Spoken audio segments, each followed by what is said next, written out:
Bitstorm, a comedy game design podcast by two guys who know nothing about comedy nor game design. I'm Ben Slinger, and with me, as always, is Trevor Scott. Hello. Hey, Trevor, what are we doing this week? We didn't even talk about it offline. We didn't know what we're doing. We chatted about everything else. Yeah. This is a bit of a special occasion. It is the last podcast that we will be recording in my house as it is. Yes. Because I move out of this place on the weekend, and then we need to work out how the fuck we're going to record the next one. We have to figure things out because we haven't worked that out. I think there might be some in-person ones coming up then, because we can probably swing that. In person, I was thinking some. I've got enough audio equipment. I can probably just connect a bunch of it up to my phone, ring you on Discord, and record. In notes on my phone using my wireless thing if I need to set out in the car or something like that. Like, there's lots of different ways I can. We will find a way. Bitstorm will persevere.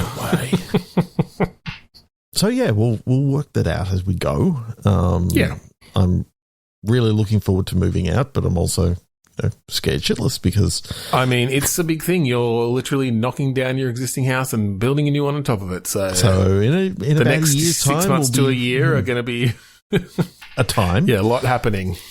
And then all of a sudden it'll go back to sounding like this, and it'll be like, what happened is like he went back to the same house, and I went to a new house. The same new house on the same block. So yeah. Well, let's jump into, I don't know, what do you reckon? Should we do some what three words? Yeah, let's go what three words. Why the fuck not? Okay. So this is a game where we use a lovely little little technology called What Three Words, which has split the world up into, I believe, 3 by 3 meter chunks. 3 by 3 meter chunks. Which, with each of them having 3 words assigned to them. And it's used for a lot of things, mostly for, identifying a location to first responders or something like that. But we use it to randomly choose a location and get some words. Yeah. So yeah, let's do that. Yeah, so I have perfunctorily, cosmetically, earbud. Earbud, okay. Do we usually do two lots here? Or do just we? The one. No, okay. Just the one. So perfunctorily, that's sort of like, what does that mean? I don't know, but I like the idea of cosmetically and earbud. I can sort of see that as sort of like maybe a future sort of thing where, everyone is sort of, go. You've got perfunctory. I was agreeing, but also, yes, like it basically means carried out without real interest, feeling, or effort. So I like that as the future where, yes, things like earbuds are just, without really thinking about it, cosmetically built into our ears, or very, cyberpunky kind of thing. Very cyberpunk. I like the idea of this is maybe the early sort of tech that is sort of come out, that it's like when you turn 12, you get taken down as like, here's you now get your first earbuds installed, and like, get to sort of cosmetically choose what the pattern and all this sort of stuff. I do like the idea of you're working in like one of these shops, and you're sort of like a bud specialist. Yeah. So you're all about working out what this person really needs and to make their day, but it's also, there's other stuff going on behind the scenes of. Yeah, well, I do really like the idea of working in essentially like a body mod surgery kind of thing as we move towards more cyberpunky, wearable, like embedded wearables and body modifications. So yeah, I think starting it off with, like it's become a thing that, even down to young kids get these embedded earbuds that they keep for the rest of their life. They're like powered by the internal, metabolism of your body. I love the very idea safe that technology they're actually now. powered by like the electricity of the brain.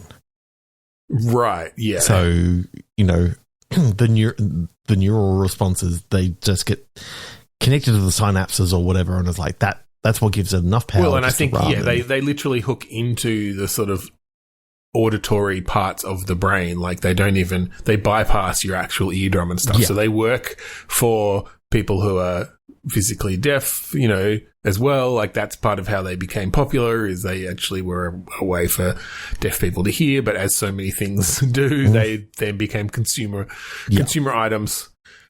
I do like the idea of new models coming out and you're having to I think expanding then beyond the earbud. I think I like the idea, as we often do, like taking the satirical kind of capitalism stuff.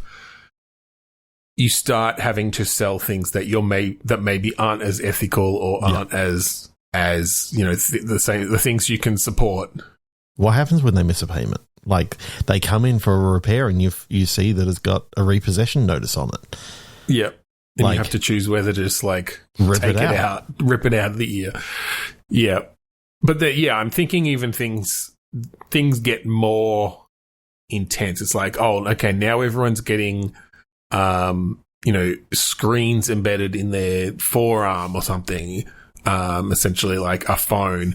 But, you know, unlike an earbud where the technology doesn't necessarily change that much over time, something like a screen or a phone or the software in that or whatever, like our phones now, it's like, oh shit, people aren't realizing they're getting it embedded, and it's like they want to upgrade, and it's like every time you do it, it's harder and harder on your body, or it's doing more damage to the nerves around the area, and it's like, you know, we're close to actually having to amputate this hand because like the nerves are so and then taking it even further, it's like, oh, now people are coming in with and we're selling them robot arms and limbs, and again, almost consumerizing all of these things that otherwise would have been used for accessibility and for, you know. I really like the idea of, you know, you got to choose the right model because of their blood type and all these sort of things. Like there's certain ones.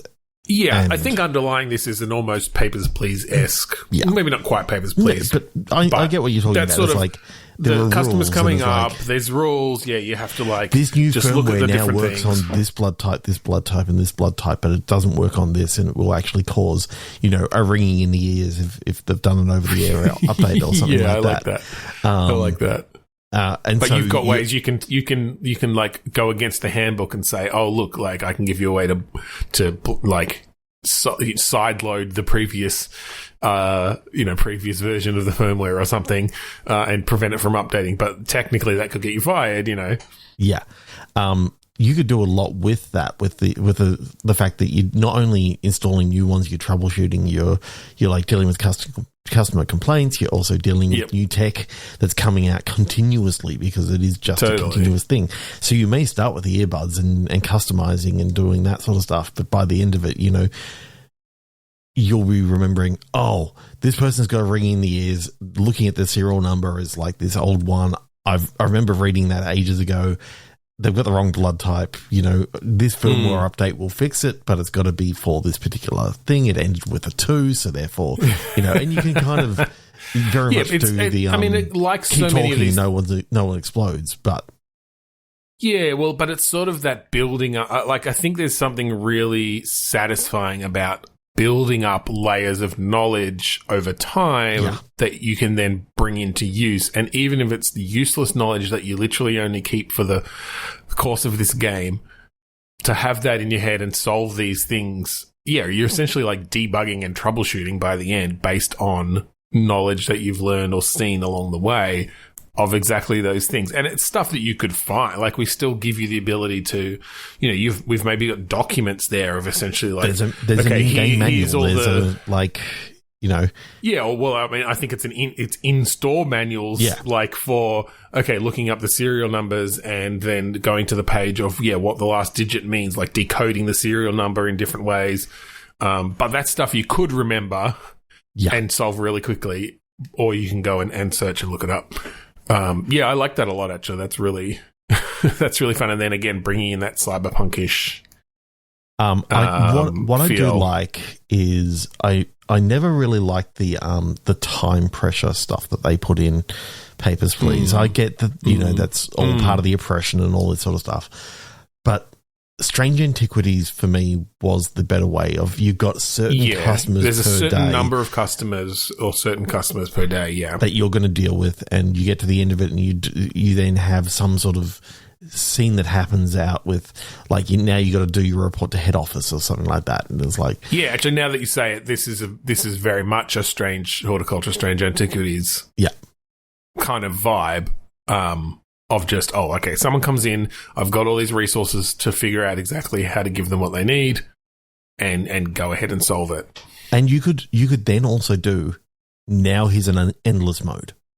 Like, you've got all the rules here. Potentially, like, here is an endless mode that, is if you just want to test your skills, and it's under we a can time essentially crunch, procedurally generate requests and problems and different things that because the rules are there and it's all systems based. Like, this to me feels very like you could put new systems in like that, because it all feels very much rules based. Yeah, like you set the rule and that's easy to do in a systems based system. That's really cool. That's cool. I like that. That to me is one of the more fun things, and you could go so fucking dark with it. Oh yeah. Like, someone brings in a baby, and it's like, God. Like, what does the handbook say? What's the youngest age? They don't have much money, and you know that, like, they're not going to be able to pay, like, keep the payments up for this. Like, and all you're just going to have to rip it out of them at some stage, and they're going to be deaf. Like, ugh. Yeah. It's so dark. I mean, there's some great moral dilemmas, absolutely, working for so fucking funny as well. A horrible capitalist company, but trying to do the best for your customers while keeping your job. That's awesome. All right.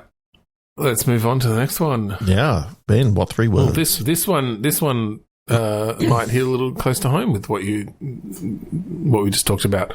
Blurted home builders respect. Ooh, okay. So I'm wondering if there's some sort of story around blurting something out in front of your builder that causes, like, them now there's this mistrust, and this is the person who's building your house, and almost a psychological thriller between you and your builder, or like a family and the builder that's building their house, where there's like potential gaslighting going on, and does this guy actually hate us now because of this stupid thing I said, or is it all in our head? Are we just imagining things because you're only seeing the one side of it and that sort of thing? Yeah. Okay. I feel like there's in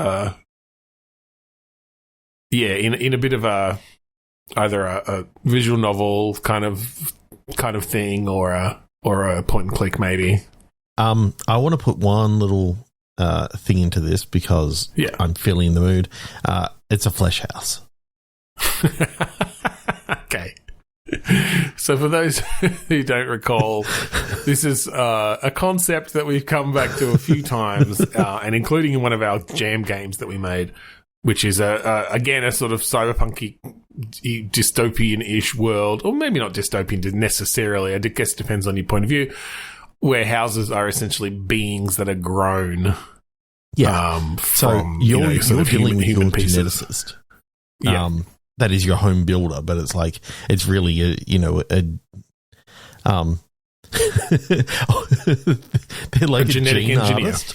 Right, like a sandwich artist from Subway. Like a sandwich artist from Subway. Yeah. Like, they're a gene artist. Like, they know how to make your... I'm gonna... Yeah, can I get some extra chromosomes with that? Look, I want the kitchen to have, an island bench. It's like, oh, okay. So I've got to change these genes here and flick this one on. And do you want to sink in the island bench, or do you want to sink in the other one? You got to flip it on. If you want to sink there, I'm going to have to turn on the digestive genes in this part of the body as well. And there's something fun about that, like, now, are you the gene artist, or are you... I mean, It feels like you got to be the so gene I mean, artist, there's some different games there now. I feel like I do like, because you could almost make a puzzle builder out of flicking genes on and off and having them do different things and having to essentially find the right combinations to get what your customer is asked for. Yeah. Because it's not as easy anymore as just drawing up a design. It has to be grown, and you can only grow things in certain ways by, turning the genes on and off for bones in different parts of the body. And just because you want a door there doesn't mean you can turn all the bones off for that entire section, because now there's also no wall there. So you need to like splice some detail stuff in there, like however that works. We could come up with a fun system for making that work. Yeah. But then, we could have the psychological layer over the top of it, that then maybe it is that you've got this customer who is constantly thinking you hate them, or and they're constantly anything you do, and you're just trying. All you're trying to do is just anything you do right. Yeah, you're just trying to do the best job for them, and they're always complaining about, like, oh my god. I didn't say that I wanted a sink there. I want an island bench, and I wanted the dishwasher to be there, but not the sink.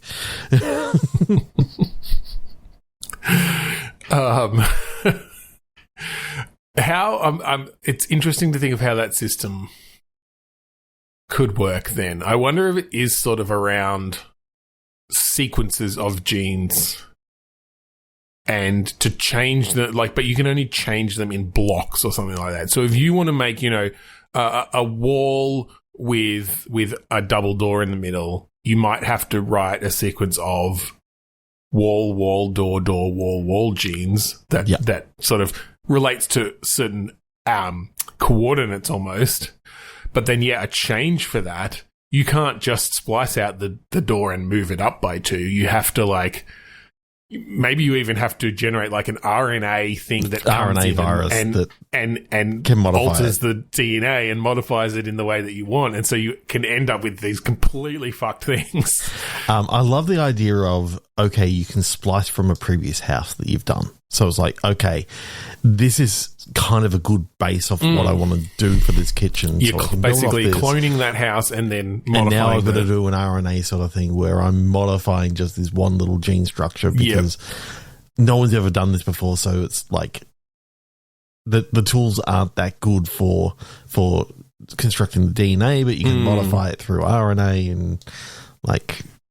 There's a couple ways you could do this as well. I wonder, do you teach the player up front how this stuff works, or is this a discovery thing of like, you get a house and you get a string of DNA and it sort of branches at different points or whatever, and they have to figure out, okay, how do these genes relate to this structure that I have here?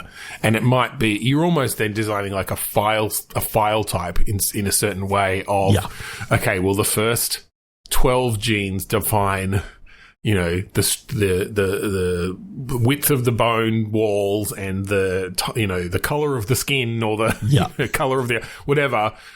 And then after that, there's like, you're essentially creating coordinates of where certain things start and end, for the walls and the doors and stuff. But it's just a big long string. Yeah, and you get to the end, and it's like in the trailer, it's like, okay, the heart is in this position. The digestive system connects to these zones. Yeah, but that has to be it has to be at the right place in this string of DNA, and the only way you can modify everything it after this point is ignored. And it's like, there's like junk DNA in there. Yeah, but the only way you can modify it is by writing RNA, viruses or strings of RNA that go in there, find a sequence, and splice it out with another one. Which it's just very easy to make mistakes then. It's like, oh shit, I didn't realize I had that same sequence later, but it's defining a different thing. And so now it's replaced that with what I wanted to replace over here. And now, the heart is like on the ceiling or something. Very vulnerable. It's like, fuck. Oh shit, I flipped the exoskeleton with the inner skeleton, and The brick is on the inside. It's inside out. Yeah. Yeah, that's it. The house, the skin is open to the elements, and the inside is bone brick. Fingernails. Oh, fuck. I love the whole flesh house thing, you know. It's so ridiculous. But yeah, I love it. Yeah, no one if you else want thinks to about go and check out House Call, bslinger.itch.io/house call. If you want to see a short adventure game exploring that idea where I put some fun sounds in and some nice infection graphics that I drew up. and I put a bunch of Foley in there as well. That was kind of fun. Like, I haven't done that for a while. That's right, yeah. The sounds and stuff. It's great. Cool. Well, okay. All right. What 3 words? Laughingly, unofficially, bodybuilding. Ooh. Unofficially bodybuilding. And laughingly in a humorous manner. There's not enough, like, so, I mean, I guess there are some good comedy games, but it's not enough good comedy games. Yeah. So the bodybuilding thing made me think of, I even think that they can just be like a dodgeball. They can just be, is dodgeball with the gyms and stuff? Yeah. Vince Vaughn and there's a gym as well. Yeah, Joe. That kind of Joe's gym and yeah, that's right. And then Ben Stiller's one. Yeah, it just gave me that vibe. I'm like, Globo Gym. That's the other one. Is there that sort of comedy that you can do in a game somehow? Yeah, I think you could. It's sort of like you've got the 2 gyms going for it. Going for, the amateur bodybuilding championships, and they'll put a bet down, and it's sort of like, I can see this as a point and click adventure game sort of thing of like you're sort of going through a series of mishaps that is stopping your entrant from making it to the stage.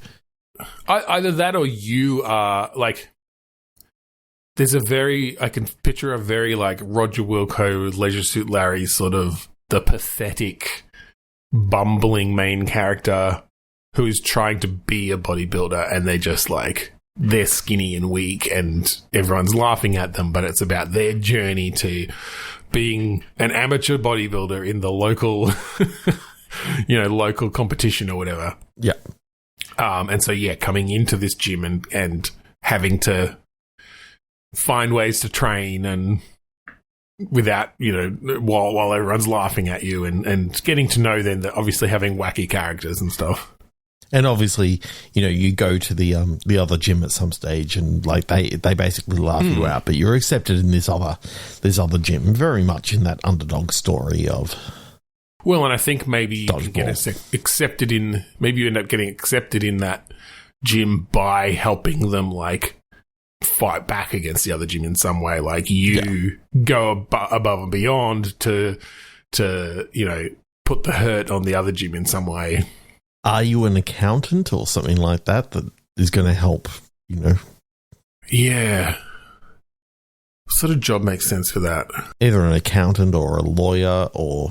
It's got to be something... Yeah, it's got to be... There's something funny boring. about a, like a bodybuilding lawyer who's got the smarts, but, Is he a good lawyer, though, is the thing? Well, he can just be like one of those sort of like business lawyer, like not dealing with not necessarily criminal lawyer, but I'm just trying to think because like again, the sort of archetype is the bumbling guy who's really not good at anything, nobody really likes him, but he's sort of got this weird confidence. But it could be interesting actually, where it's just okay. He's got no legitimacy in the bodybuilding area because he's a weakling and he's never trained before. But maybe he's a fucking good lawyer. Like, maybe it's more that he's gone really well and he does really well there. It's just that was never his dream, and now he's actually chasing his dream. And so, I'm just thinking having that person they're actually competent. They're just sort of trying to figure out this new world of bodybuilding, of what they've always wanted to do, which is but that's so unknown to them at this point. Even the idea that they didn't even, all they wanted to do was get fit. And like they end up getting, sort of swole. Getting swole, getting, but also it's one of those things of they, just like in dodgeball, how there was like a bet, where the gym was going to close down and be taken over by the other gym and all this sort of stuff. And so you end up joining the bodybuilding competition just to, just to try. Well, that actually could be a good intro to your lawyering prowess kind of thing of, it could even start with, okay, you're just there to work out, and then some buffoons from the other gym bust in, and it's very much like the Globo Gym sort of thing. And it's like, we're taking this place over. Like, you can't do anything about it. You don't have any money. But, and you as the lawyer kind of come out and say, well, no, wait a sec. Like, spit some law knowledge. We should have a chance. This gym has a chance to, do it. There's some like unknown law on the books or something back from the, hundreds of years ago. That's like any business has a chance to win in a test of skill or something. Well, it's a council law that any gym can't control more than 51% of. Any one gym can't control more than 51% of the gyms in the local council, right?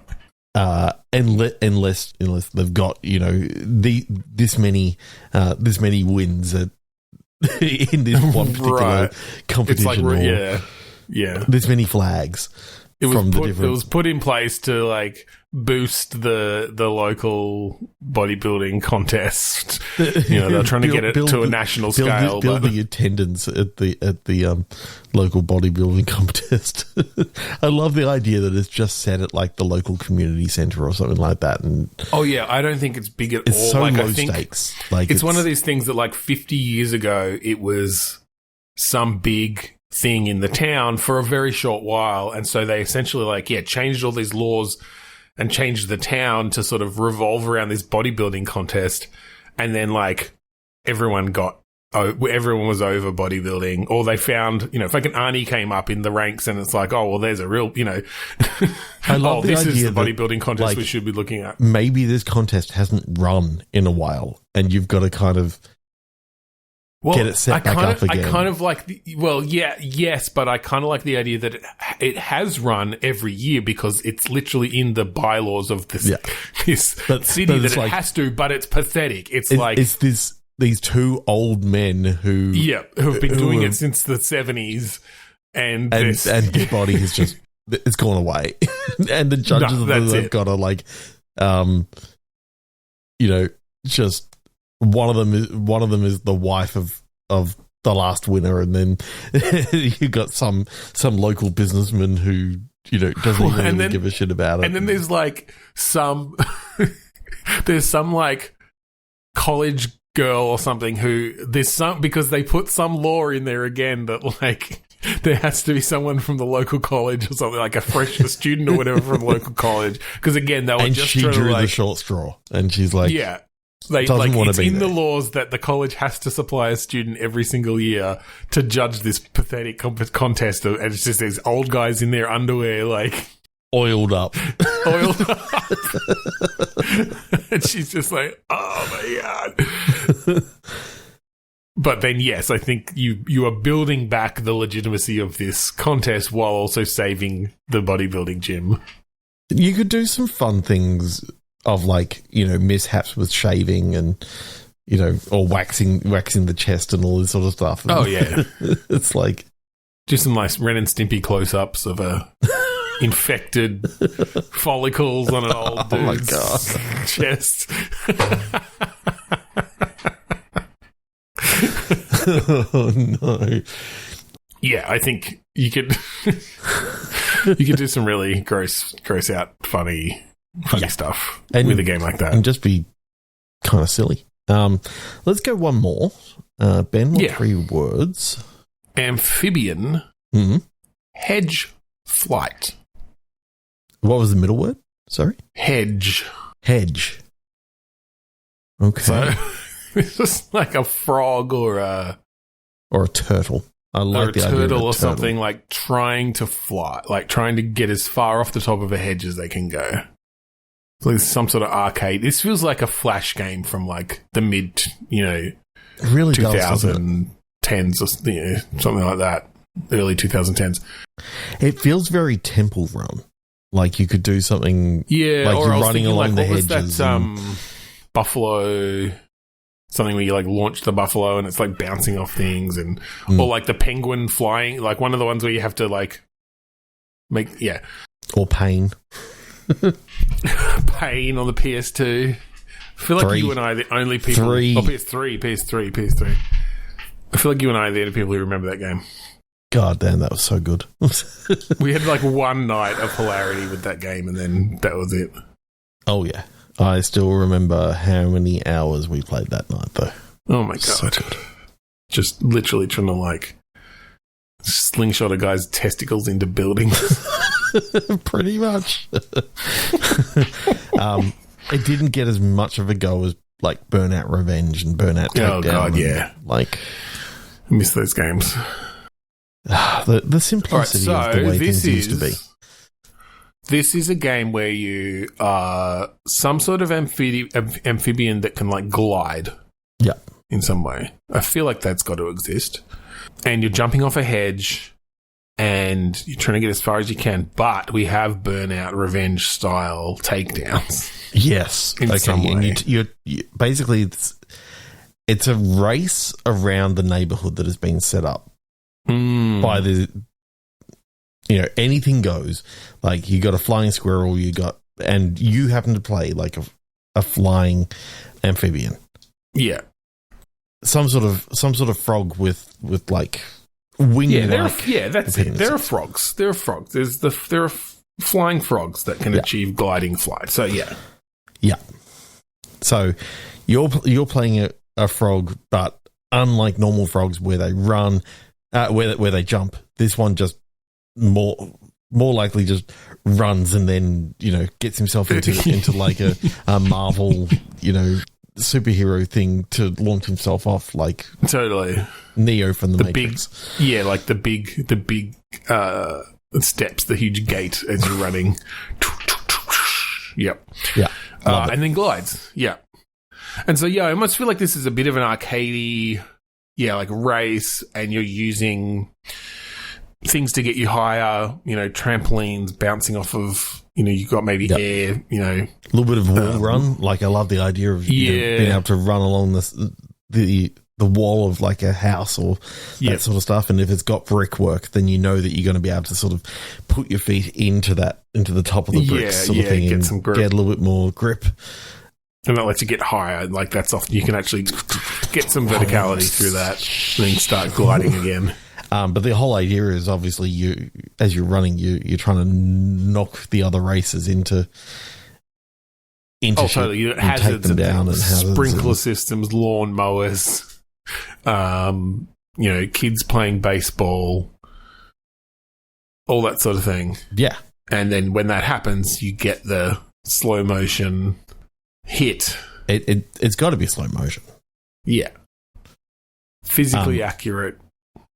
Oh, yeah, yeah. And I think this is where, physically based rendering, PBRs would be really quite good, like getting that right. Oh, get some nice, translucency of the wings and all that sort of stuff, and subsurface scattering and all that sort of stuff. You really want that glow coming through the. Yeah, you want to be able to see the veins through the web. The veins in the webbed armpits of the gliding frog. Fuck yeah! Like you want it to be disgusting. Yeah. Oh yeah. You see the local bat. Like the bat has been winning all the last. Does a bat get to? I feel like a bat they can actually like achieve lift. They can actually achieve flight, but gliding, in this case, they know that the thing is all they can do is glide, because that's the thing. So it's more of a limiting factor. They're not allowed to. They're not allowed to flap. Yeah, basically. Okay, that makes sense. They get time penalties for every time they flap. For every flap. Yeah. Yeah. Plus, they're going to be more limited with their wall running and stuff. I feel like. Yeah. They don't have the nice sticky, pads on their feet. More games should definitely have Burnout Revenge style takedowns. Oh, 100%. Like, there's something about Burnout and the way that it was just so over the fucking top. And then they put the Burnout Crash mode in. And it was like, Crash mode was great. We had lots of hours that we did crash modes and all that sort of stuff. Just handing it off, yeah. The problem is, where they went wrong is they made that game Burnout Paradise, and it was like, it lost the magic that was Burnout Takedown, I think it was the last one. Oh, yeah, Takedown, or was it? No, Burnout 3 was Takedown, Burnout 4 was Revenge. So... Yeah, I don't remember which was the better one then, actually, but... 3 we played a fuck ton of, and then 4 came out on the Xbox 360, and I had that towards the end. Was it 360 or was it still the original place? It's still the original Xbox. No, I think Revenge was on the Xbox 360. Yeah. And 3 was still on the original Xbox. Yeah. God, that feels like forever ago. Like it was 20 literally was years.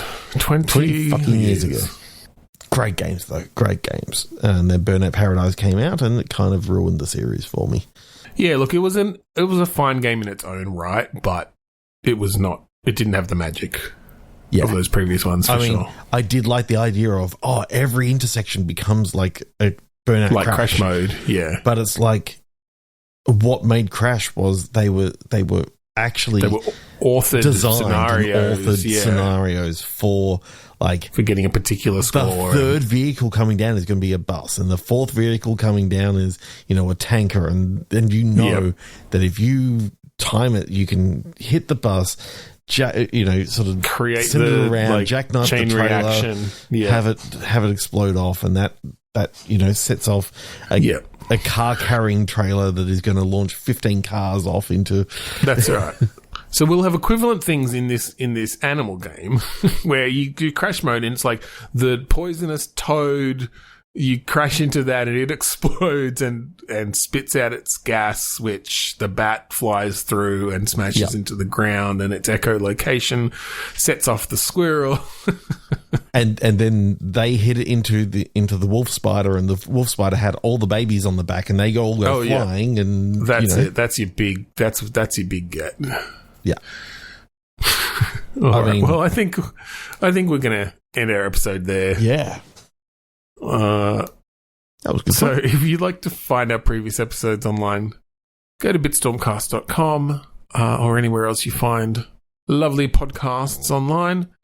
And if you want to check out the game we've got coming out soon, there should be a demo by the end of the year, and you can search for the Grant Grover Anthology on Steam. If not early next year. Who knows? Or go to bitstorm.games. Yeah, we're trying hard, but definitely by mid-January there will be a demo. If you like the song that we play at the start and end of each episode, that song is called Mount Defiance off of the album Containment Failure by the band Kuradust. You can find it at kuradust.bandcamp.com for free. Download it. Download the rest of the songs off the album. There's some good ones on there. It's a fun time. That's right. So thank you again for joining us this week on Bitstorm. I'm Ben Slinger. I'm Trevor Scott. And I'm having real trouble with this flesh house sequence.